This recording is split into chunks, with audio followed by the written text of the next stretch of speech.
Es un gusto, una bendición poder estar nuevamente con todos ustedes, empezando este año. Damos gracias a Dios por las vidas de todos los que nos están escuchando, los que nos habrán de escuchar. Y pues damos una bendición esperando que este año que entra pues sea lleno de bendiciones y que sus proyectos y sus sueños, anhelos se cumplan. Eh, Pedir también una disculpa, tuvimos que ausentarnos unas semanas eh, a raíz del aniversario, pues tuvimos que hacer muchos cambios en el templo. De hecho, seguimos trabajando actualmente, estamos haciendo una reconstrucción o construcción, mejor dicho. Entonces, pues las obras nos han impedido en ocasiones tener todas las instalaciones apropiadas para realizar los cultos y en ocasiones, bueno, pues también los audios que subimos a internet y luego pues también tenemos que estar buscando los recursos. Gracias a Dios pues no nos ha dejado, pero pues en ocasiones se nos detiene la obra y aparte, bueno, pues en estas fechas se complica un poco por las vacaciones y bueno, también estuve por ahí enfermo de la garganta y bueno, y pues también la atención de mi mamá. Entonces se juntan muchas cosas y pues por eso no pudimos estar con ustedes subiendo videos. Pero ya, entrando ya este año, pues vamos a empezar a subir ya estos videos y vamos a entrar en esta nueva temporada. El tema que hoy tengo para ustedes yo lo titulé Los cuatro artesanos. Vamos a hacer una oración para que nuestro Señor Jesucristo, el Padre del Cielo, nos bendiga, nos dirige el Espíritu Santo. Señor Dios Padre, toda gloria y toda honra es para ti. Te pedimos que nos auxilies, que tú nos bendigas y que podamos exponer y trazar la palabra de acuerdo a la guianza y a la dirección de ti, Espíritu Santo. Guíanos y condúcenos y permite que sea de bendición para aquellos que habrán de oír, que habrán de escuchar pues estos temas. A ti es toda gloria y toda honra, Señor Jesucristo. Amén y amén. Amén. Vamos a leer Zacarías capítulo 1 versículo 18. Dice así la palabra del Señor. Después alcé mis ojos y miré, y he aquí cuatro cuernos. Y dije al ángel que hablaba conmigo, ¿qué son estos? Y me respondió, estos son los cuernos que dispersaron a Judá, a Israel y a Jerusalén. Entonces el Señor me mostró cuatro artesanos. Y dije, ¿qué vienen a hacer estos? Y él respondió diciendo, aquellos son los cuernos que dispersaron a Judá, de modo que nadie ha podido levantar la cabeza. Pero estos artesanos han venido para aterrorizarlos, para derribar los cuernos de las naciones que alzaron sus cuernos contra la tierra de Judá para dispersarla. Amén. Esta es una visión que en este caso está teniendo Zacarías. Y antes de entrar propiamente en el desarrollo del tema, déjeme darle unos antecedentes. Resulta ser que el libro de Zacarías, que es el que estamos leyendo esta porción, en este caso el profeta Zacarías fue de la mano con el profeta Ageo. De hecho, usted puede leer el libro de Ageo y el libro del profeta Zacarías. Pero para poder entender plenamente lo que se dice en Zacarías, pues hay que leer Ageo. Y para entender Ageo, pues hay que leer Zacarías. ¿Por qué? Porque de alguna manera se complementan. Tengamos en cuenta que cuando el primero que empezó a profetizar al pueblo de Israel fue el profeta Ageo. Usted puede leer Ageo capítulo 1 y dice que en el mes sexto del año 1 de Darío, vino palabra al profeta Ageo. Pero 2 meses después vino palabra en este caso al profeta Zacarías. Entonces, con una diferencia de 2 meses, conforme a lo que está testimoniado tanto en Ageo y Zacarías, pues es la diferencia de cómo empezaron su ministerio profético, por lo menos lo que queda en testimonio en la Biblia. 2 meses de diferencia entre Ageo y Zacarías. Y obviamente, para poder entonces comprender tanto Ageo y Zacarías, pues habría que leer a los dos libros. Ahora, ¿cuál es el contexto? ¿Cuál es el contexto de lo que se nos está hablando? En este caso estamos hablando de la reconstrucción del templo. Ujú. Y bueno, para hacer más amplio el comentario y el antecedente, resulta ser que cuando empieza a profetizar Ageo, en el mes sexto del año 1 de Darío, 17 años atrás, usted lo puede leer en el libro de Oseas, 17 años atrás empezó propiamente la reconstrucción del templo. Podríamos decir que ellos empezaron el templo, usted puede leerlo con calma ahí en el libro de Oseas, y resulta ser que en ese reinicio de la restauración del templo, pues ahí se narra, y está muy gráfico, que ellos llegaron hasta los cimientos. Reiniciaron el templo, reiniciaron la reconstrucción y se quedaron hasta los cimientos del templo. Y vinieron los problemas, vinieron las complicaciones y la obra quedó detenida por 17 años. 17 años después es cuando se levanta Ageo, exhortando al pueblo, juntamente con Zacarías 2 meses después, y reinician otra vez el templo. Bueno, entonces quiere decir que en el periodo de Ageo y Zacarías estaríamos hablando del reinicio, del reinicio, valga la expresión. Ajá. Y bueno, ahí tendríamos que hablar muchas cosas, tendríamos que hablar a detalle cómo fueron esos reinicios, lo que implica. De hecho, la idea era empezar esta temporada con todo este tema, pero bueno, ya si Dios me lo permite, pues bueno, hablaremos de ese reinicio porque es bien interesante que cuando empezó Ageo fue en el mes sexto, que es el mes de Elul, y normalmente al mes sexto o el mes de Elul se le conoce como el mes de la novia. Pero bueno, no vamos a hablar ahorita propiamente de esa situación. Lo que sí le puedo decir, a reserva que después pues subiremos un video explicando con detalle, 17 años atrás fue el reinicio del templo material. Y 17 años después, desde mi punto de vista, es el reinicio, pero no tanto sí del templo material, pero a la vez habría que levantar el templo espiritual.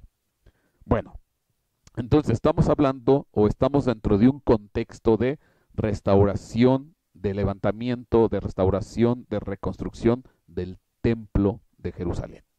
Y es dentro de este contexto que se dan esta serie de visiones proféticas que tiene en este caso Zacarías.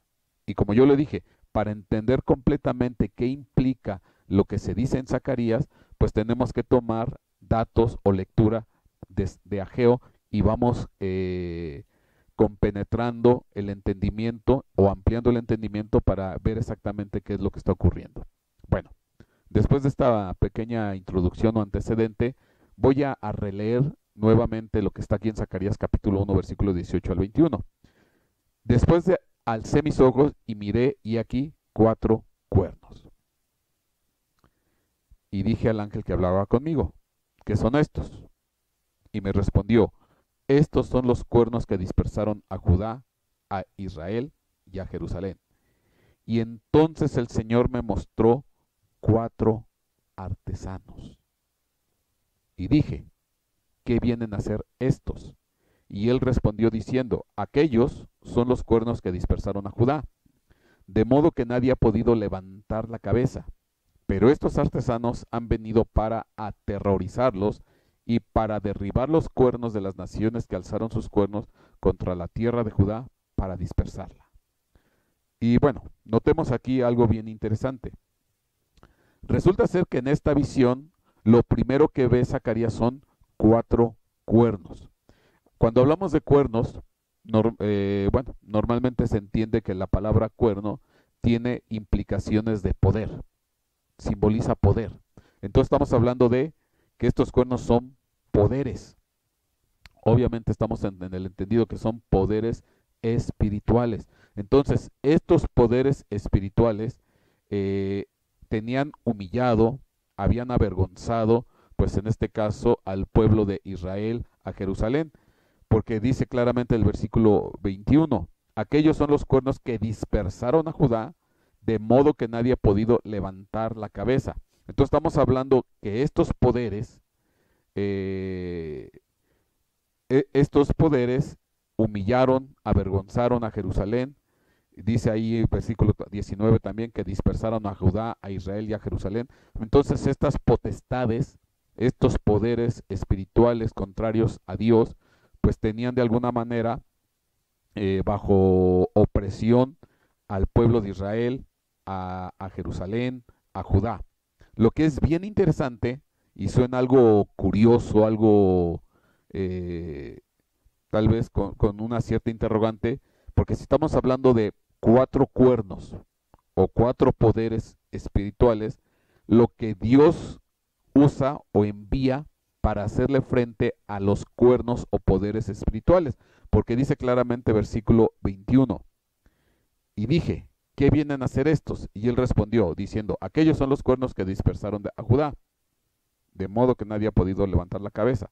Pero estos artesanos han venido para aterrorizarlos, para derribar los cuernos de las naciones que alzaron sus cuernos contra la tierra de Judá, para dispersarla. Es bien interesante porque pareciera dentro de una lógica que si estamos hablando de potencias, de poderes espirituales, dígase cuernos, que están humillando y avergonzando al pueblo de Israel, a Judá, a Jerusalén, pues pareciera ser que para poder enfrentar estos cuernos, pues bueno, como que se antoja lógico, obviamente que nuestra lógica no es la misma que Dios utiliza, pero se antojaría lógico pero que para estos poderes, pues hay que levantar otros poderes tal vez más grandes, más fuertes, más poderosos, y no pensar en artesanos. De hecho, usted puede leer distintas versiones de la Biblia. En algunas versiones ponen herreros, cuatro herreros, en otras versiones ponen cuatro carpinteros. Dependiendo de la versión que usted utilice, ponen algún oficio, herreros, carpinteros, pero bueno, según la definición que la vamos a ver en la siguiente lámina, la palabra más textual es artesano, porque es la palabra genérica. Obviamente que dentro de los artesanos, pues hay muchos oficios. Hay herreros, hay carpinteros, hay canteros, hay albañiles, hay plomeros, etcétera, etcétera. Hay orfebres. Hay muchos oficios artesanales. Ahora, lo que es bien, bien interesante, que se levanten artesanos para enfrentar poderes espirituales. Y dice ahí que estos artesanos van a aterrorizar y a derribar a estos cuernos. Y uno se pregunta, caray, pues ¿cómo puede ser que unos aparentemente, y digo aparente, tal vez sin mucha importancia o insignificantes, comparando contra poderes espirituales, dígase cuernos, que unos simples artesanos, humildes artesanos, puedan hacer frente a estas potencias o a estos poderes espirituales? Ahora, yo quiero hacer notar otra situación. Aquí se habla de cuatro cuernos, y para estos cuatro cuernos, Dios levanta cuatro artesanos. Y cuando vamos a Ageo, que es el profeta compañero de Zacarías, resulta ser que en Ageo se nos mencionan cuatro profecías. Son cuatro profecías que dio Ageo. Entonces empieza a aparecer esta característica del número 4. De hecho, usted también puede seguir leyendo más adelante el libro de Zacarías y menciona, si mal no me recuerdo, espero no equivocarme, no tengo ahorita fresco el dato, pero parece ser que en Zacarías capítulo 5 se menciona cuatro vientos.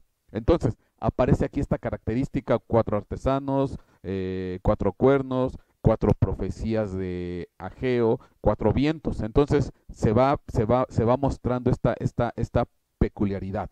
Bueno, cuando yo le hablo de Ageo,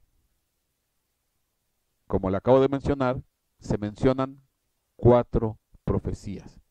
Y lo que yo hoy pretendo compartir con usted, pues es quiénes son los 4 artesanos.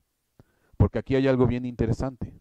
Yo le mencioné dentro de la introducción que estamos hablando que lo que impulsó a Ageo y Zacarías, aparte de que era reiniciar la reconstrucción del templo que 17 años se quedó detenida, era también no era nada más levantar el templo material. Ese se tenía que continuar definitivamente. Se quedaron hasta los cimientos, pero de nada sirve levantar el templo material si a la par no se está levantando el templo espiritual. Entonces, aquí Ageo y Zacarías impulsan, exhortan, animan al pueblo para reiniciar los trabajos, pero no nada más es el templo material lo que se tenía que volver a levantar, sino empezar a levantar también el templo espiritual. Ok, ahora, yo quiero a usted, pues vamos a descubrir, a identificar quiénes son los 4 artesanos y qué implican. Amén. Ok. Lo que se está viendo ahí en pantalla, pues es la definición de la palabra artesano. Según la concordancia en Strong es el número 2796, harash, que viene de la 2790. Y se dice que es fabricante o cualquier material. Y ahí habla de un albañil, habla de artesano, artífice, cantero, carpintero, fabricador, grabador, herrero, invención, maestro, obrero, etcétera, etcétera. De hecho, una definición podría, tomando esta definición, es cualquier persona que trabaja los distintos materiales, que pueden ser madera, puede ser metal, puede ser piedra, puede ser madera, metal, piedra, los distintos materiales que hay dentro de los procesos constructivos. Entonces saben manejar las piedras preciosas, los talladores, los orfebres. Entonces, pues es por eso es que normalmente algunas traducciones ponen herrero o carpintero, o puede ser aquí un albañil, 4 albañiles, 4 obreros, 4 maestros, los maestros de obra. Y bueno, a mí en lo particular me gusta esta definición porque, bueno, de alguna manera en cuanto a mi profesión, pues yo soy ingeniero civil y tengo que ver con distintos oficios, los albañiles, los plomeros, los instaladores, etcétera, etcétera. Entonces, pues uno va entendiendo y comprendiendo el trabajo y valorando el trabajo de estas personas que son valiosísimas. Y de hecho, ya en lo personal, pues alguna vez yo lo comenté que mi padre pues fue herrero de oficio. Y bueno, yo siempre he dicho que el ingeniero era él, porque tenía una inventiva y una capacidad para hacer cosas, o sea, tenía un ingenio, de ahí viene la palabra ingeniero, para hacer las cosas. Y yo siempre he dicho que él era el ingeniero y no yo. Pero bueno, entonces, aquí está la definición. Entonces estamos hablando que la palabra artesano, pues involucra los distintos oficios artesanales. Ahora, vamos a tratar de descubrir qué oficios corresponden a los artesanos. Y bueno, para esto, el primer artesano, segundo artesano, tercer artesano, 4 artesano, yo los voy a vislumbrar o a descubrir o están de alguna manera entreverados en las 4 profecías de Ageo, porque Ageo son 4 profecías y ahí de alguna manera están entreveradas o disimuladas los oficios artesanales. Vamos a ver el primer artesano y para esto vamos a ver la primera profecía de Ageo. Dice Ageo capítulo 1 versículo 1, en el año segundo del rey Darío. Aquí creo que me equivoqué con usted porque hace rato yo le mencionaba el año primero. No, año segundo del rey Darío en el mes sexto, el día primero del mes.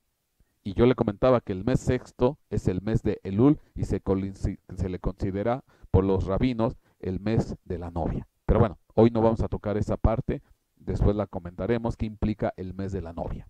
Porque entonces quiere decir que la profecía de Ageo, junto con la de Zacarías, pues era para levantar o está dirigida a los que tienen la estatura o van a tener la estatura de novia, esposa. Pero bueno, eso hoy no lo vamos a tocar.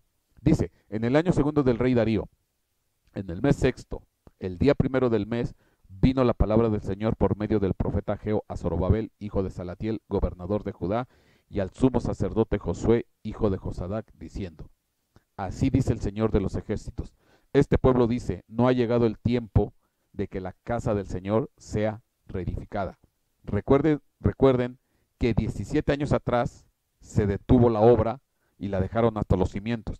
Y en 17 años no hicieron absolutamente nada.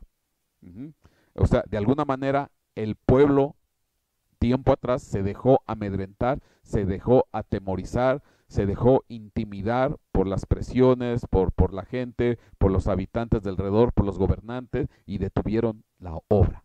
Ajá. Entonces aquí viene de alguna manera la exhortación a través de Ageo. Así dice el Señor de los ejércitos. Este pueblo dice, no ha llegado el tiempo de que la casa del Señor sea reedificada. Y entonces vino la palabra del Señor por medio del profeta Ageo diciendo, ¿es acaso tiempo para que vosotros habitéis en vuestras casas artesonadas, mientras esta casa está desolada? Así pues dice el Señor de los ejércitos, considerad bien vuestros caminos. Sembráis mucho, pero recogéis poco. Coméis, pero no hay suficiente para que os saciéis. Bebéis, pero no hay suficiente para que os embriaguéis. Os vestís, pero nadie se calienta. Y el que recibe salario lo recibe en bolsa rota. Así dice el Señor de los ejércitos. Considerad bien vuestros caminos. Entonces, fíjese, se detuvo la obra 17 años atrás, después de que hicieron una fiesta de gozo, de júbilo, unos lloraban, otros estaban alegres, estaban levantando los primeros, los cimientos del templo, etcétera, etcétera. Se dejaron amedrentar, se dejaron atemorizar por la gente, por los gobernantes, el pueblo de Babilonia, detienen la obra y en lugar de dedicarse, de tomar valor, de apropiarse de la profecía que se les estaba dando de que iban a levantar el templo, porque Dios había tocado el corazón en ese tiempo de Ciro para que se dieran todas las facilidades, para que restauraran, para que levantaran el templo, etcétera, etcétera, etcétera.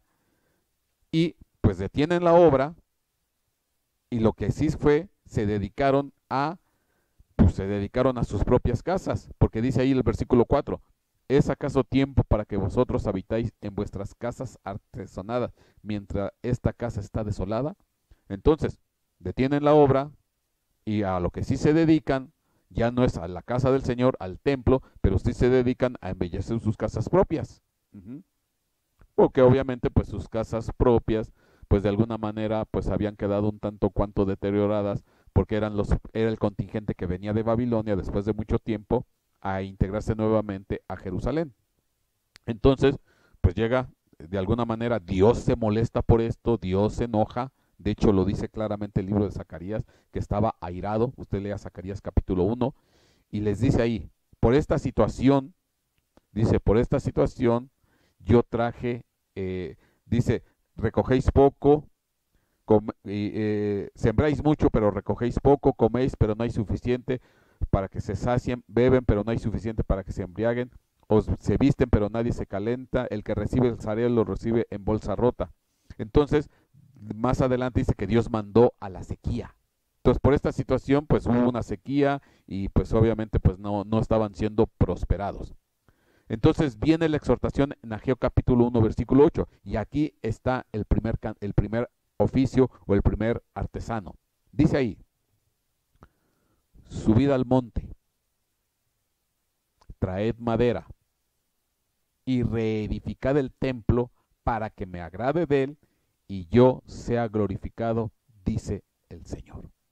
Fíjese, y yo digo que aquí está vislumbrado, entreverado, el primer artesano, que es el carpintero. Porque obviamente sabemos que el material de trabajo de los carpinteros pues es ¿qué? La madera. Entonces, pues los carpinteros son los que trabajan con madera. Y por eso le digo que aquí está de alguna manera, se está dejando ver el primer artesano que se menciona en Zacarías. Ahora, ¿qué implica este primer artesano que yo le digo que es el carpintero? Dice claramente, subid al monte, traed madera y reedificad el templo para que me agrade de él y yo sea glorificado, dice el Señor. Bueno, vamos al Nuevo Testamento, Mateo 14:23, y vamos a ver esto. Dice ahí en Mateo 14:23, después de despedir a la multitud, Jesucristo subió al monte a solas para orar, y al anochecer estaba allí solo. Entonces, ¿qué hacía Jesucristo? Subía al monte a orar. ¿Qué es la exhortación que se dice en Ageo? Suban al monte y traigan madera. Y cuando Jesucristo subía al monte era para orar. Lucas 6:12.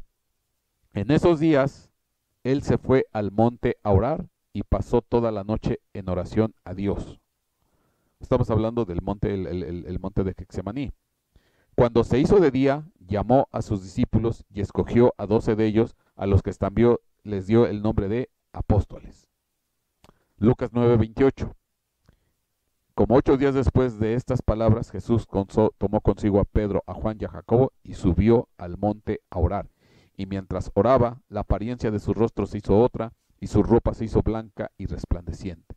Entonces, cuando Jesucristo subía al monte, era para orar.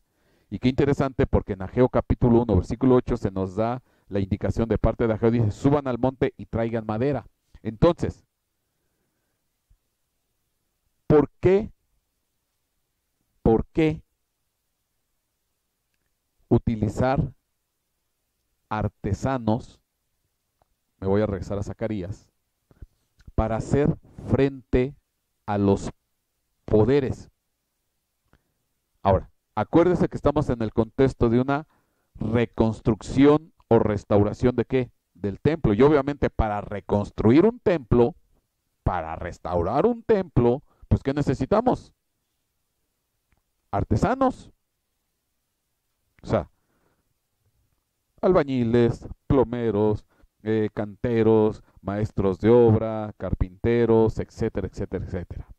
Entonces, por eso es que en el libro de Zacarías Dios manda a artesanos para derribar, para avergonzar a los poderes y a las potencias. Es por esa situación que aquí se utilizan artesanos. Pero estamos hablando esto desde el punto de vista espiritual. Y en Ageo 1:8 se nos da la indicación, dice, suban al monte y traigan madera. Ahí está el carpintero, pero subir al monte implica oración. Entonces, ¿qué quiere decir? Que el primer artesano viene representado por los carpinteros o por el carpintero, el oficio de carpintero, pero ya en el contexto o en la aplicación espiritual estamos hablando de la oración. Entonces, subir al monte y traer madera es subir al monte a orar. Y entonces el primer artesano representa a los carpinteros y representa que la oración, porque la única manera de poder levantar un templo espiritual, de reiniciar el templo espiritual, porque de nada sirve levantar un templo, los puros tabiques, las puras piedras, las puras láminas, las paredes, etcétera, etcétera, si no se empieza a levantar el templo espiritual. Y entonces se necesita el artesano llamado carpintero, o lo que es lo mismo, se necesita la oración. ¿Para qué? Para empezar a levantar y reconstruir el templo espiritual. Entonces, aquí está claro que este primer artesano es el carpintero y es la oración. No hay templo que no se pueda levantar, que no se levante con fuerza, con capacidad, con fortaleza, si no es a través de la oración. Nosotros en nuestro caso, pues bueno, estamos muy involucrados ahorita en levantar el templo. Por eso hay veces que puede estar con ustedes, hay veces que no puede estar con ustedes, se nos junta el trabajo, hay que conseguir suministros, hay que conseguir ingresos, etcétera, etcétera. Pero bueno, pero a la par también tenemos que empezar a levantar el templo espiritual y para eso pues vamos a levantar los carpinteros, que son los que se suben al monte a orar. Amén. Ahora, vamos a ver el segundo artesano. Y eso lo vamos a ver, ese se vislumbra, se deja ver más o menos en la segunda profecía de Ageo, que es en Ageo capítulo 2, que es la segunda profecía.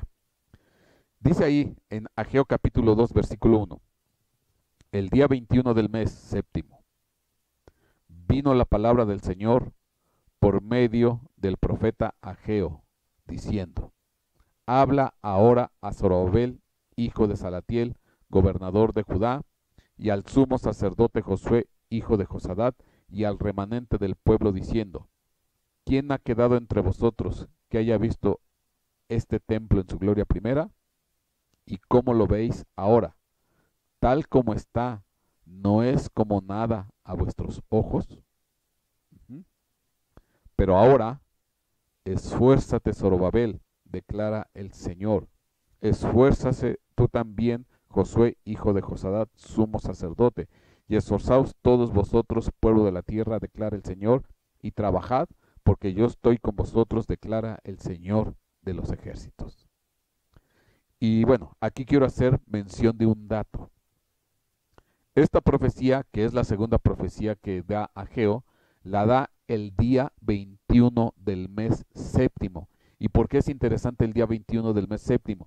Porque el día 21 del mes séptimo es el séptimo día de la famosa fiesta de los tabernáculos. En otras palabras, es el último día de la fiesta de los tabernáculos. Y al día 22 era un día de reposo. Entonces estamos hablando que esta palabra profética a Ageo vino en el último día de la celebración de la fiesta de los tabernáculos. ¿Y por qué es interesante? Porque estamos hablando que en este periodo, usted recuerde que había dicho Ageo en la primera profecía que él mandó a traer la sequía, la hambruna, la escasez y que iban a y que no les, ¿cómo se llama? Venían al montón y esperaban llevarse, dice ahí, siembran mucho, recogen poco, sembráis mucho, pero recogéis poco, comen, pero no es suficiente para que se sacien, beben, pero no es suficiente para que se embriaguen, etcétera, etcétera. Entonces, pues obviamente había una sequía, había escasez. Entonces, aquí hay una característica bien importante. ¿Por qué? Porque la fiesta de los tabernáculos, todo el proceso de la fiesta de los tabernáculos era a partir del día 15 del mes séptimo, eran 7 días, después venía el octavo día que era un día de reposo, y había usted puede leer en el libro de Deuteronomio, había una declaración cuando se celebraba la fiesta de los tabernáculos, porque decía, y estarán ustedes verdaderamente alegres. ¿Y por qué tendrían que estar verdaderamente alegres? Porque la fiesta de los tabernáculos ya era de alguna manera la clausura, la terminación de todos los trabajos agrícolas. Ya se habían levantado las cosechas, ya se habían levantado los frutos, ya se habían levantado los cereales, ya se había levantado todo. Y cuando ellos estaban celebrando fiesta de los tabernáculos, pues los graneros estaban llenos, de todo el bien que les había prodigado la tierra, de lo que Dios les había bendecido durante el año. Ajá. Y de hecho, el mes séptimo ya lo dedicaban, más bien el pueblo ya se dedicaba a las cuestiones espirituales, porque del mes 1 al mes séptimo, pues estaban trabajando, cosechando, levantando las cosechas, etcétera, etcétera. Y entonces a partir del mes séptimo, más bien se dedicaban a las cuestiones espirituales del templo. Y dentro de esas cuestiones estaba pues la fiesta de los tabernáculos, en el cual tenían que estar sumamente alegres. ¿Por qué? Porque había motivo de estar alegre, porque Dios había sido benéfico, había sido bondadoso, había sido misericordioso y había sido proveedor y había dado todo en abundancia. ¿Y cuál es la ironía? Que aquí esta fiesta de los tabernáculos pues no había nada. todo estaba en escasez, todo estaba en carencia. Tan es así que Ageo 2:3 dice, ¿quién ha quedado entre vosotros que haya visto este templo en su gloria primera? ¿Y cómo lo veis ahora? Tal como está, no es como nada a vuestros ojos. Que por cierto, cuando empieza a profetizar Ageo en el mes sexto, Elul significa nada. No había frutos, no había aceitunas, no había grano, no había semillas, no había... Todo estaba escaso, estaba en carencia. Y entonces aquí de alguna manera es una especie de, vamos a decir, ironía, que en el último día de la fiesta de los tabernáculos, cuando ellos tenían que estar verdaderamente alegres, porque Dios hubiera sido benéfico y misericordioso, dando abundantemente, pues no tenían que celebrar porque no había nada, no había fruto, no había templo, no había cereales, no había nada. Y es cuando llega la exhortación a Ageo 2:4 y le dice, pero ahora esfuérzate, Zorobabel, declara el Señor. Esfuérzate tú también, Josué, hijo de Josadac, sumo sacerdote, y esforzaos todos vosotros, pueblo de la tierra, declara el Señor, y trabajad, porque yo estoy con vosotros, declara el Señor de los ejércitos. Entonces, Dios le pide a Zorobabel, esfuérzate. Dios le pide a Josué, esfuérzate, el sumo sacerdote, y esfuércense todos los demás del pueblo de la tierra. Y bueno, yo aquí tendría que dar un dato aparte, otro dato bien interesante, porque resulta ser que en este caso de Josué, hijo de Josadac, el sumo sacerdote, pues era un sumo sacerdote que no tenía lugar santísimo, porque ¿cuál era el principal privilegio que tenía el sumo sacerdote? Poder entrar al lugar santísimo una vez al año. Pues resulta ser que Josué, hijo de Josadac, pues no tenía lugar santísimo. ¿Por qué? Porque pues no había templo. Él no podía entrar al templo, al lugar santísimo, a presentar la ofrenda, el sacrificio y presentar la sangre sobre el arca del pacto. ¿Por qué? Porque no había lugar santísimo. Entonces, imaginen ustedes, ya desde el punto de vista espiritual, un sumo sacerdote sin lugar santísimo, sin un lugar de devoción, sin un lugar de oración, sin un lugar de comunión con Dios. Por eso estamos hablando de que esto implica levantar el templo espiritual. Amén. Y entonces, pero aquí la palabra clave es esfuérzate. Esfuérzate, Zorobabel, esfuérzate, Josué, y esfuércense todos vosotros, pueblo de la tierra. ¿Por qué? Vamos a ver la palabra esforzar. Es la 2388, Hasak, que literalmente significa, o primariamente, fijar. Fijar. Ajá. Atrapar, agarrar. Ya después, bueno, vienen distintas implicaciones, ser fuerte, ser valiente, curar, ayudar, reparar, fortificar, atar, ligar, restringir, conquistar, abrazar. Y bueno, ahí vienen un sinfín de aplicaciones. Pero yo donde quiero hacer énfasis, porque dice raíz primaria y de inicio significa algo que tienes que fijar, agarrar, atrapar, y ya después dice atar o ligar. Bueno, cuando yo lo veo desde este punto de vista, pues para mí esta palabra es la que me da pie a poder interpretar el segundo artesano o el oficio que representa el segundo artesano. Y bueno, aquí sí voy a usar un poco o un mucho de mi experiencia personal, porque para mí esta palabra representa, o el segundo artesano representa al herrero, al herrero. De hecho, yo les decía que algunas versiones ponen, en lugar de 4 artesanos, ponen 4 herreros. ¿Y por qué le digo que al herrero? Bueno,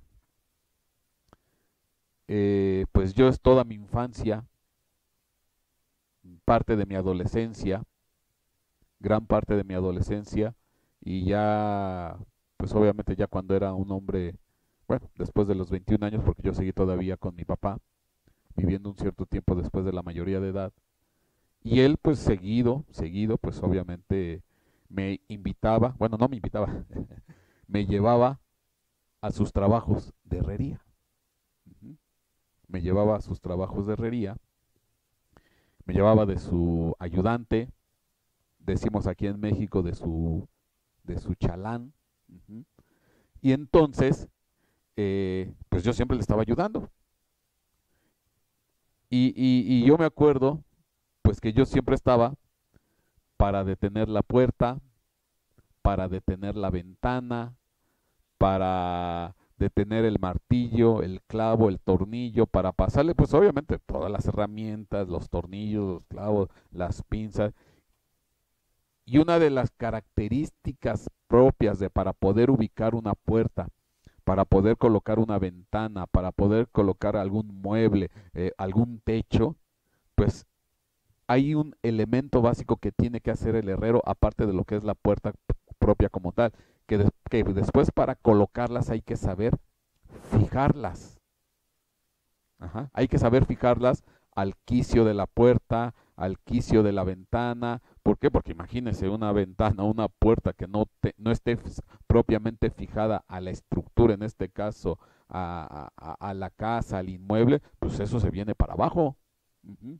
Entonces, pues obviamente ya cuando mi papá hacía la puerta, la ventana, el mueble, el techo, la viga, etcétera, todo eso se tiene que fijar a la estructura, porque si no, no funciona, no sirve y pues eso se viene para abajo. Por eso, yo desde mi punto de vista y con esa experiencia, pues yo lo puedo decir cuando dice la escritura, esfuérzate Zorobabel, esfuérzate Josué, esfuércense todos los pueblos de la tierra, y conforme a la dimisión, dice, fíjense, es fijar, atar, ligar, aten, liguen, fíjense, o hagan fijación. Entonces, para mí eso representa al segundo oficio, que es el herrero. Ahora, desde el punto de vista espiritual, ahora sí, vamos a hablar desde el punto de vista espiritual, ¿qué representa el herrero? O el esfuerzo, el esforzarse. Bueno, este es un poco más gráfico porque cuando leemos Josué 1.6 se da esa misma recomendación. Le decía que dentro de la definición de fijar también dice ahí figurativamente ser valiente, fortalecerse. Pero fíjese, ¿qué dice Josué 1.6? Que también son versículos muy famosos y muy comentados. Josué 1.6, sé fuerte y valiente, porque tú darás a este pueblo posesión de la tierra que juré a sus padres que les daría. Solamente, le vuelve a insistir, sé fuerte y muy valiente. Cuídate de cumplir toda la ley que Moisés mi siervo te mandó. No te desvíes de ella ni a derecha ni a la izquierda, para que tengas éxito donde quiera que vayas. Este libro de la ley no se apartará de tu boca, sino que meditarás en él día y noche para que cuides de hacer todo lo que en él está escrito, porque entonces harás prosperar tu camino y tendrás éxito. No te le he ordenado yo, sé fuerte y sé valiente. Otras versiones dice, esfuérzate y sé valiente, esfuérzate y sé valiente, esfuérzate y sé valiente. Y conforme lo que yo te acabo de decir hace rato, lígate, fíjate, átate. Y ahí está muy claro, este libro no se va a apartar de tu boca. Te tienes que fijar, te tienes que atar, te tienes que ligar ¿a quién? Al estudio, al entendimiento de la palabra. No se va a apartar de tu boca, sino que tiene que estar ahí fijo, atado, ligado a ti. Tienes que meditar en él de día y de noche para que cuides de hacer todo lo que está escrito, porque entonces harás prosperar tu camino y tendrás éxito. No te lo he ordenado yo. Sé fuerte o esfuérzate y valiente, no temas ni te acobardes, porque el Señor tu Dios estará contigo donde quiera que vayas. Entonces, el segundo artesano es un herrero, pero ¿qué representa? El estudio, la meditación, el estar al pendiente de qué? De la palabra de Dios, de la ley del Señor. Y eso es obvio. Si tú acompañas para levantar el templo espiritual, lo empezamos con el carpintero, que es la oración, y lo afianzamos y lo fortalecemos con lo que es el estudio de la palabra, pues aquí ya tienes dos herramientas poderosas para enfrentar los poderes demoníacos, porque ahora sí, por eso tal vez al principio sonaba un tanto cuanto discordante hablar de artesanos que enfrentaran poderes. Sí, Como un carpintero se va a enfrentar a una potestad espiritual, como un herrero se va a enfrentar a una potestad espiritual. Pero si lo vemos desde el punto de vista, gente de oración, gente de estudio de la palabra, mi hermano, pues ahora sí, no hay cuerno que se nos oponga y van a salir huyendo, van a salir derribados y van a salir avergonzados. Amén. Entonces, segundo artesano es el herrero y representa el estudio de la palabra. Hay que leer la palabra. Dice Salmo capítulo 1, si mal no me recuerdo, dice, a ver, los que están aquí presentes, recuérdame el Salmo capítulo 1. Dice, bienaventurado el hombre que no anduvo en camino de malos, ni en silla de escarnecedores se ha sentado, sino que en la ley, en la palabra de Jehová está su delicia, en la cual medita de noche y de día, y que no se aparta. Será como árbol plantado junto a corrientes de agua, dando su fruto a su tiempo, y su hoja no cae. Y todo lo que hace lo prosperará. Es lo mismo que Josué 1, 6, 7 y 8. Bienaventurado el varón que en la ley de Jehová está su delicia. Entonces, no es que te ligues a la fuerza, no es que te ligues, híjole, tengo que leer la palabra, qué flojera, qué disgusto, qué... no, debe ser una qué, una delicia, un gozo, un gusto, una alegría. Ese es algo que se tiene que volver a levantar en tu vida. Tienes que leer con gozo, con alegría, con gana, con anhelo la palabra del Rey. Estudiar la palabra del Rey, investigar la palabra del Rey. O sea, que sea una delicia. Porque dice, vas a ser como árbol plantado, vas a ser un árbol fijo, atado, ligado a la tierra. Y podrán venir los vientos, podrán venir los huracanes, podrán venir los terremotos y no te van a derribar. Podrán venir las potestades y no te van a avergonzar. Y al contrario, ellas son las que van a salir huyendo. Entonces, ya está. Primer artesano, carpintero, oración. Segundo artesano, herrero, estudio y meditación de la palabra. Proverbios 3.1. Este simplemente ya es un corolario de lo que te dije. Hijo mío, no te olvides de mi ley, y tu corazón guarde mis mandamientos, porque largura de días y años de vida y paz te aumentarán. Misericordia y verdad no te desamparen. Dice, átalas a tu cuello, lígalas a tu cuello, escríbelas en la tabla de tu corazón. Lo que te decía de fijar, de atar, de ligar, es la palabra. Te tienes que amarrar, te tienes que atar, te tienes que ligar a la ley, a la palabra, a los mandamientos. Largura de días, de años, de vida y paz te aumentarán. Amén y amén. Tercer artesano. Para el tercer artesano, pues tenemos que estudiar la tercera profecía de Ageo. Y ahí va, de alguna manera, entre encubierta, vislumbrada, el tercer artesano. Dice Ageo capítulo 2, versículo 10. El día 24 del mes noveno, en el año segundo de Darío, vino la palabra del Señor al profeta Ageo diciendo, así dice el Señor de los ejércitos, pide ahora instrucción a los sacerdotes. Si alguno lleva carne consagrada en la falda de su vestidura, y toca con su falda pan, alimento cocido, vino, aceite o cualquier otro alimento, ¿quedará este consagrado? Y los sacerdotes respondieron y dijeron, no. Y dijo Ageo, si alguno inmundo por el contacto con un cadáver toca cualquiera de estas cosas, ¿quedará inmunda? Respondieron los sacerdotes y dijeron, quedará inmunda. Y bueno, yo aquí lo único que yo te lo puedo resumir o explicar de esta manera. Lo bueno no se pega, lo malo sí se pega. O sea, es muchísimo más fácil que se te pegue lo malo a que se te pegue lo bueno. Porque aquí dice que, pues no, la carne consagrada, aunque toque una falda, una vestidura, pues no por eso va a consagrar a la vestidura o a la falda. Ajá. Pero cuando alguien toca algo inmundo, pues sí, te contaminas, te vuelves inmundo. Entonces, lo bueno no se pega, lo bueno se trabaja, lo bueno se consigue, lo bueno se esfuerza uno, lo bueno uno se dedica, se esmera. Pero lo malo, qué fácil es que se contamine uno.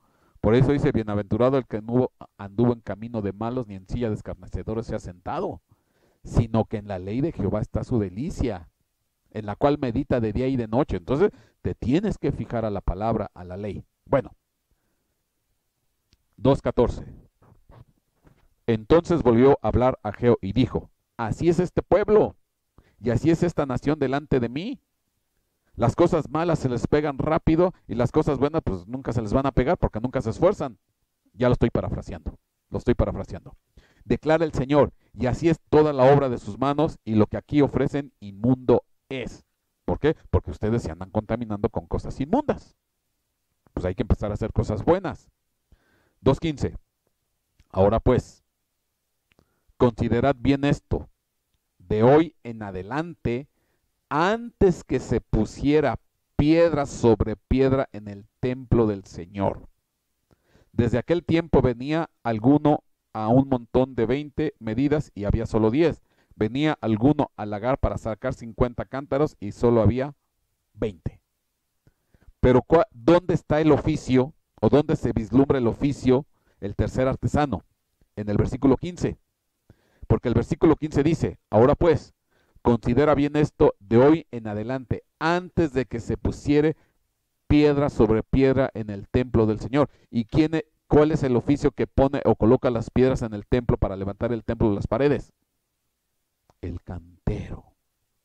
Entonces, en la tercera profecía de Ageo, ahí está el tercer artesano y es el cantero. Amén. Ahora, ya desde el punto de vista espiritual, ¿qué simboliza este cantero? Bueno, entonces aquí dice, entonces estamos hablando de las piedras. Y bueno, hay versículos que nos dan mucha luz en cuanto a qué implica las piedras. Primera carta de Pedro, capítulo 2, versículo 4. Y viniendo a él como a una piedra viva, viniendo a él, a Jesucristo, como a una piedra viva, desechada por los hombres, pero escogida y preciosa delante de Dios. Entonces, Jesucristo, se le dice que es ¿qué? La piedra viva, o la grande piedra viva, la piedra escogida, la piedra preciosa, la piedra del ángulo, la piedra principal. Bueno, ese es Jesucristo. Pero nosotros, dice, versículo 5, también vosotros como piedras vivas, sed edificados como casa espiritual para un sacerdocio santo, para ofrecer sacrificios espirituales aceptables a Dios por medio de Jesucristo. Entonces, las piedras vivas, no las principales, porque la piedra principal, la piedra del ángulo, ¿quién es? Es Jesucristo. Pero dice, pero también vosotros como piedras vivas, le voy a poner para hacer la distinción, como piedritas, vamos a ponerlo así, sed edificados como casa espiritual para un sacerdocio. Hay que levantar el templo espiritual, hay que levantar la casa espiritual. Como un sacerdocio santo para ofrecer ¿qué? ¿Qué hacen las piedras vivas o las piedritas vivas? ¿Ofrecen qué? Sacrificios espirituales aceptables a Dios. Entonces las piedritas vivas, digo para hacer la distinción con la piedra viva, la grande que es Jesucristo, las piedras vivas hacen ¿qué? Sacrificios espirituales. Eso es lo que hace una casa o un templo espiritual. Y dentro de los sacrificios espirituales hay uno que es primordial y bien importante. Lucas 19:35. Y lo trajeron a Jesús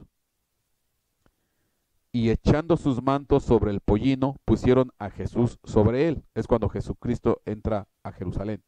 Y mientras él iba avanzando, tendían sus mantos por el camino. Cuando ya se acercaba, junto a la bajada del monte de los olivos, toda la multitud de los discípulos, regocijándose, comenzó a alabar a Dios a gran voz por todas las maravillas que habían visto, diciendo, bendito el Rey que viene en el nombre del Señor, paz en el cielo y gloria en las alturas. Y entonces algunos de los fariseos dentro de la multitud le dijeron, Maestro, reprende a tus discípulos, ¿qué son estos desfiguros? Respondiendo él dijo, os digo, que si estos callan, las piedras clamarán, las piedras alabarán. las piedras bendecirán. Entonces, ¿qué estaban haciendo toda esta multitud de discípulos? Alabando, bendiciendo, glorificando, exaltando al Señor. Y Jesucristo reafirma esa situación porque dice, si estos callan, ¿qué van a hacer las piedras? Van a clamar. Entonces, ¿qué hacen las piedras vivas? ¿Cuál es uno de los sacrificios que tienen que hacer estas piedras vivas? Alabar, bendecir, glorificar, exaltar al Señor. Pero ¿por qué se dice que es un sacrificio? Porque hay ocasiones en que las condiciones no están del todo favorables, del todo optimistas, como para que tú te sientas muy dispuesto. ¿Para qué? Para alabar, para exaltar, para adorar, para bendecir. Vea lo que dice el Salmo 107:21. Alaben la misericordia de Jehová y sus maravillas para con los hijos de los hombres, y sacrifiquen sacrificios de alabanza y publiquen sus obras con júbilo. Hebreo 13:15, carta a los Hebreos 13:15. Así que ofrezcamos por medio de él a Dios siempre sacrificio de alabanza, es a saber, fruto de labios que confiesa su nombre. Mi hermano, ¿por qué las piedras vivas tienen que presentar sacrificios espirituales? Y dentro de los sacrificios espirituales está la alabanza, está la adoración, está el clamor a Dios, porque en ocasiones pues las condiciones no están favorables como para alabar, para sacrificar, para, ¿cómo se llama?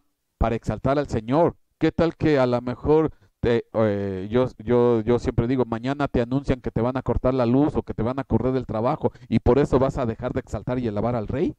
¿Qué tal que se te anuncia, vas al médico y te están declarando que tienes un cáncer terminal o te hablan de que una situación grave, una tragedia, te hablan por teléfono y te dan una tragedia y por eso vas a dejar de alabar, bendecir y glorificar al Rey?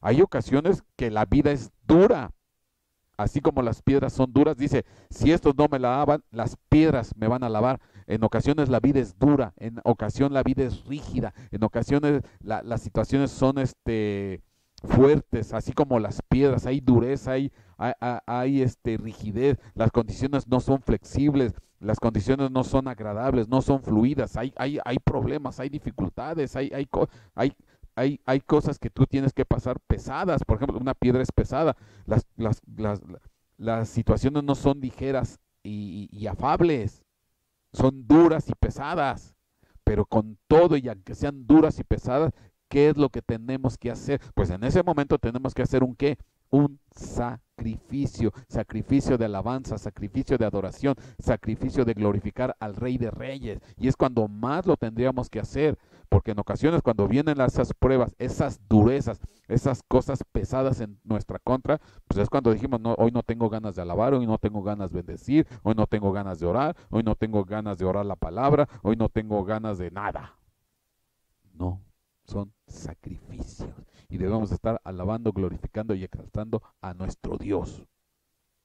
Entonces, el tercer artesano viene representado por el cantero y el cantero representa los sacrificios de alabanza, de adoración, de exaltación y de clamor a Dios, independientemente que la situación sea dura, sea rígida o sea pesada, como el símil de una piedra.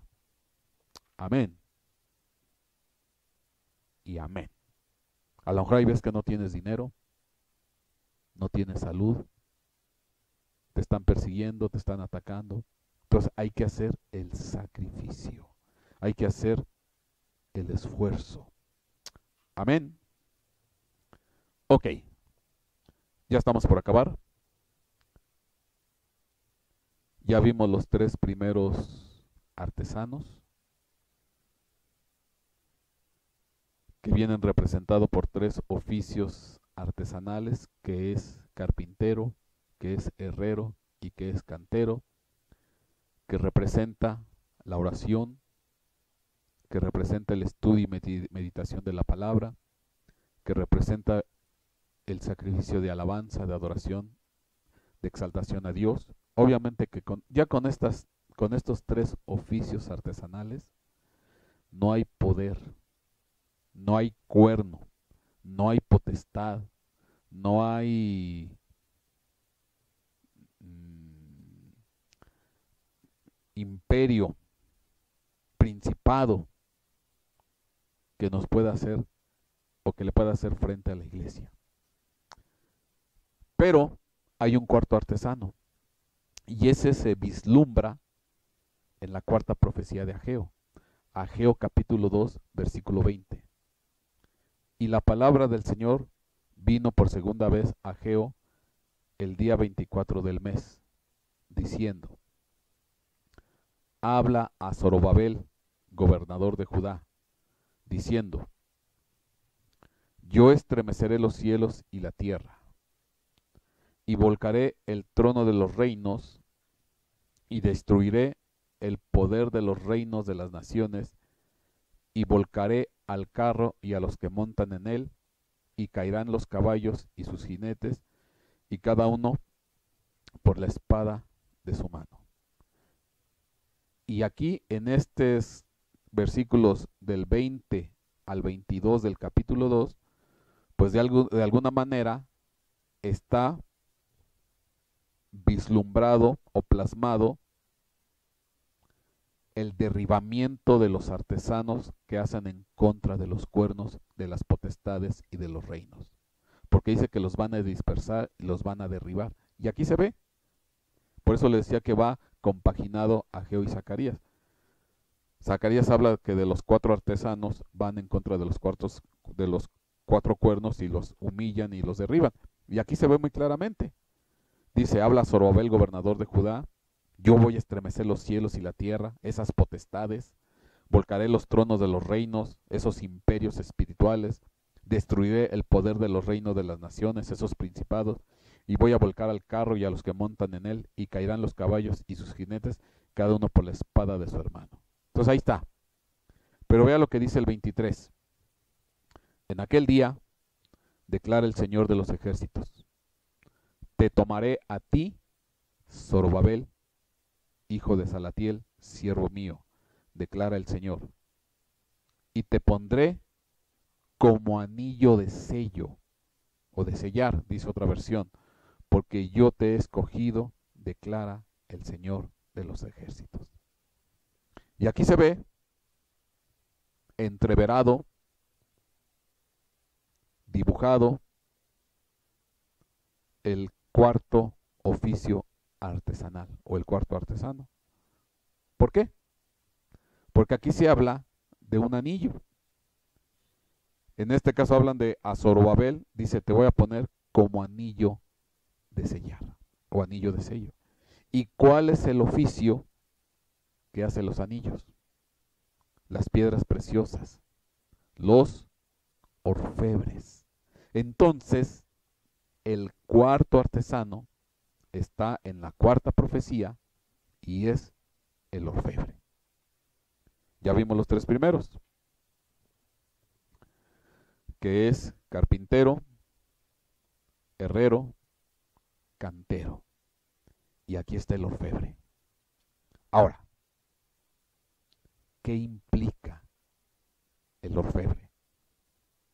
Bueno, la clave está precisamente en el anillo. Para esto voy a utilizar en el Nuevo Testamento Lucas capítulo 15, versículos 20 al 22. La narración del hijo pródigo. Lucas 15, 20. Y levantándose fue a su padre, y cuando todavía estaba lejos, su padre lo vio y sintió compasión por él, y corrió y se echó sobre su cuello y lo besó. Y el hijo le dijo: Padre, he pecado contra el cielo y ante ti, ya no soy digno de ser llamado hijo tuyo.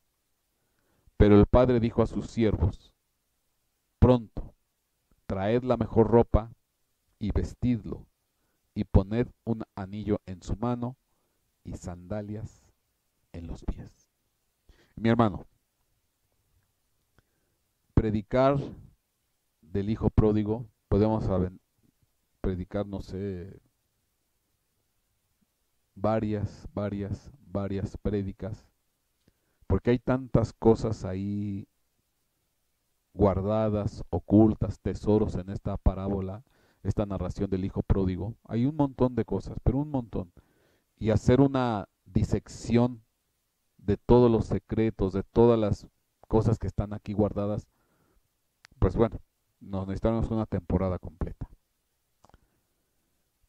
Pero yo quiero hacer notar algo. Cuando el hijo, usted recuerda que el hijo pródigo pidió la herencia a su padre, ya no estaba a gusto en casa, ya no estaba a gusto, le pidió la herencia al padre y el padre pues lo dejó ir, le dio su herencia y usted recuerda que pues la dilapidó, la malgastó y al final, pues bueno, llevó una vida disipada y llegó en una condición donde él estaba comiendo, estaba dando de alimento y de comer a unos puercos. Tal era su condición paupérrima que él anhelaba comer lo que estaban comiendo los puercos, las algarrobas, dice, las versiones. Y entonces es cuando él reacciona y dice pecado contra el cielo y contra mi padre, y decidió regresar a su padre, dice ya no voy, ya le voy a pedir que no me haga un hijo suyo, sino que me haga un simple jornalero. Bueno, hay muchas cosas que ahí se tendrían que platicar. Pero lo interesante es que cuando va con su padre, cuando el padre lo ve de lejos, corre el padre hacia él y abraza y se echa sobre su cuello y lo besa. Y dentro de todo lo que sucede, él mismo le dice, Padre, he pecado contra el cielo y ante ti, ya no soy digno de ser llamado hijo tuyo. Pero el padre, ¿qué es lo que hace inmediatamente?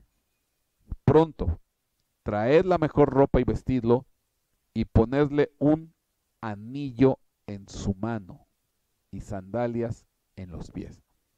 Lo que quiero hacer, la pregunta y el énfasis que quiero hacer ahorita es, ¿por qué el padre le puso ropa, lo vistió y le puso un anillo en su mano? El anillo aquí implica autoridad. ¿Por qué lo calzó? ¿Por qué lo vistió? ¿Por qué le dio anillo? Bueno, la contestación está en el versículo 20.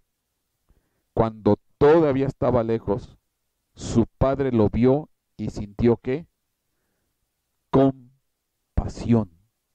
Sintió compasión por él. Y gracias a que el padre sintió compasión por él, lo abraza, lo besa, corre a él, lo viste y le da anillo. Lo viste, lo calza, le da una dignidad, le da una autoridad, el anillo, simplemente porque tuvo ¿qué? Compasión. Entonces, cuando yo veo esto, para mí el cuarto artesano es el orfebre. Pero ¿qué viene representando para mí el orfebre? El orfebre representa compasión, misericordia. Tener compasión, tener misericordia, bendecir, ayudar al pueblo, a la gente, al necesitado, otorgar el perdón, otorgar el olvido, olvidar la afrenta, porque aquí pues obviamente el hijo afrentó al padre de la manera por la que por lo como se fue, por cómo exigió su herencia, no valoró lo que tenía, etcétera, etcétera. Pero al final el padre pues se olvidó de todo eso, tuvo compasión y lo volvió a poner en una condición de dignidad y le dio ese anillo, le dio autoridad simplemente porque tuvo compasión. Entonces para mí el cuarto orfebre, el cuarto artesano es un orfebre que representa la compasión. ¿Es bueno tener una vida de oración o es bueno que un templo se levante con oración? Sí, es bueno que un templo medite, estudie la palabra profundamente, que se ligue a la palabra, es precioso. Es bueno que un templo, una persona haga sacrificio de alabanza, de adoración, que clame y exalte, pero al final debe de haber algo más que no tiene que ver con nosotros, sino que tiene que ver con los demás. La iglesia de Cristo debe de tener ¿qué? Compasión por el necesitado, compasión por el débil, debe tener compasión por el que lo afrentó, debe tener compasión por el que le agredió, por el que le hizo mal. Hay que tener compasión por la gente, hay que bendecirle, porque si no, ¿dónde se va a notar? Tú puedes orar mucho, puedes leer mucho la palabra, puedes hacer sacrificios de lo que tú quieras, pero sin compasión, no se va a reflejar la obra completa de Dios, porque al final, ¿cómo vamos a bendecir y atraer a todos los demás? Si te encierras en ese templo, en oración, en estudio de la palabra, en cantos y sacrificios de alabanza, pero si no evidencias compasión para con los demás, pues déjame decirte que eres un templo incompleto. Debe de haber compasión para los demás. Mi hermano, ¿cuántas veces, mi hermano, bueno, desafortunadamente no tiene contacto con mucha gente y luego pues uno se entera de cosas que uno le entristecen el corazón? De repente llegan gente por diosera, gente en estado de mendicidad a una iglesia y lo primero que hacen es sacarlo o lo sacan agresivamente o disimuladamente, pero no permiten que entre, por ejemplo, una gente en condición de indigencia, que huele mal, que está todo en una condición paupérrima como un menesteroso, como un mendigo, como un pobre lastimero y llega con una condición tan terrible y la gente se hace a un lado, la gente no lo atiende.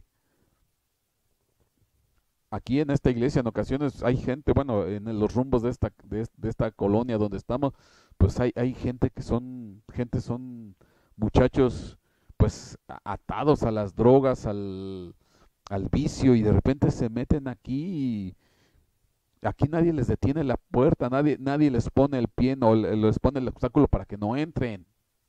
O sea, debemos de tener que compasión por la persona, independientemente de su estado lamentable, independientemente de su estado de precariedad. O sea, debe de haber compasión. La iglesia de Cristo se debe caracterizar por eso, por compasión. El Padre tuvo compasión por nosotros, independientemente de la condición en la que estábamos, nos levantó, nos bendijo, nos perdonó, se olvidó de nuestras afrentas, se olvidó de nuestros pecados, por compasión, por misericordia, por amor.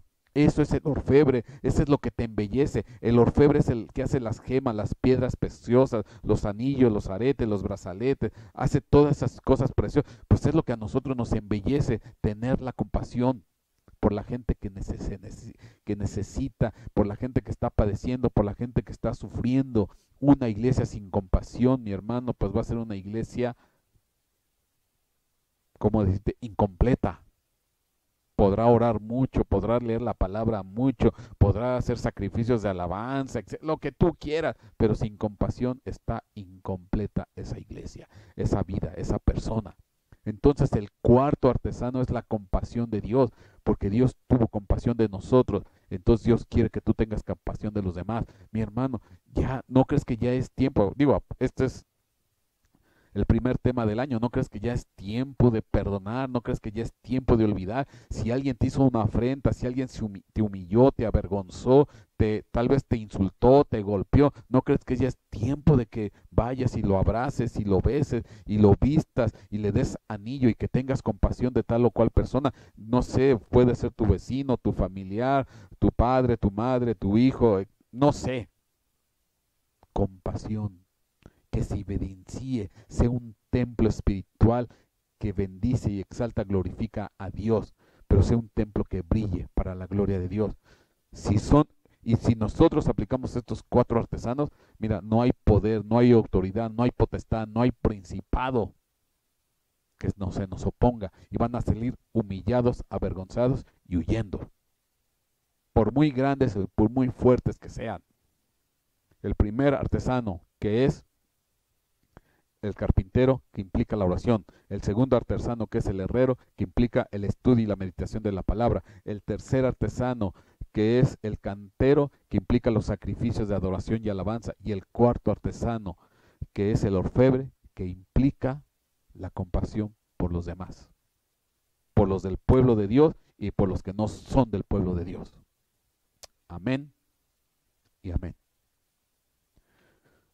Yo no sé si tú llegaste hasta este momento, a esta parte del video. Lo único que yo te puedo decir, Dios tiene compasión de ti. No importa lo que hayas hecho, no importa en que hayas malgastado tu vida, en que hayas ofendido a Dios o a los demás.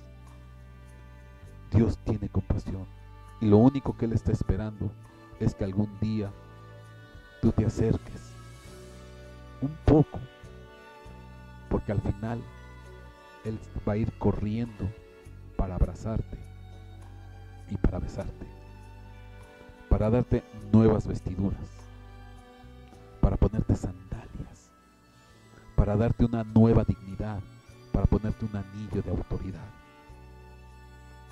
Es lo que Dios quiere, que vengas a su presencia, que vengas a esta restauración, que vengas a esta sanidad. No importa de dónde vengas, no importa en la condición en la que tú te hayas movido. Hoy en día hay muchos hijos de Dios que están vagando, se salieron de las iglesias, estuvieron caminando con Dios, estuvieron en la casa de Dios y se fueron, se alejaron, huyeron. ¿Por qué? Porque no les gustó la casa de Dios, se aburrieron de la casa de Dios, o alguien los humilló, alguien los lastimó y se fueron de la casa de Dios. Alguien los afrentó. Desafortunadamente hoy está pasando eso. Hay muchos que están fuera de la casa de Dios. Estuvieron un tiempo, algo ocurrió y se alejaron. Desperdiciaron su vida y se la han pasado afuera meses, años. Lo único que yo te puedo decir, Dios está esperando que regreses. Dios está esperando que vengas de nuevo a la casa del Rey, que vengas de nuevo a la casa de tu Padre. Está esperando que regreses. Da el primer paso. No importa lo que hayas hecho, no importa qué tan mal haya sido tu condición fuera de la casa de Dios. Él te está esperando.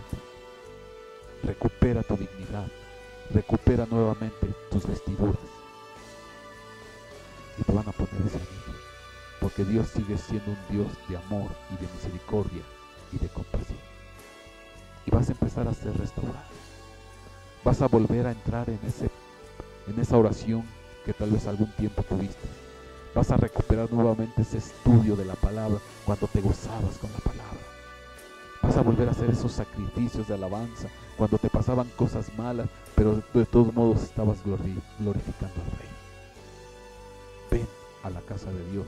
Levanta nuevamente ese templo espiritual. A Él es toda gloria, toda honra. Señor Jesucristo, yo te doy gracias por aquellos que habrán de escuchar y venir a este templo tuyo, en el nombre de Cristo Jesús. A ti es toda gloria y toda honra, Señor Jesucristo. Amén.